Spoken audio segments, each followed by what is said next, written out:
चला ताट वाटलंय. आई काय काय केलं दाखवून जरा. टोमॅटोचं सार, आणि दुधी भोपळ्याची भाजी आणि ही लाल माठ. लाल माठाची भाजी, आणि ही कशाची केली आहेस? रात्रीची मेथीची भाजी आहे. मेथीची. हां. आणि ही बाजरीची भाकरी, पांढरं लोणी. कांदा. आणि हे काय आहे?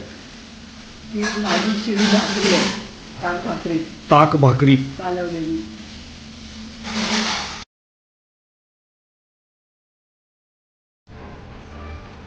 बाजरीची भाकरी, लोणी आणि लाल माठाची भाजी.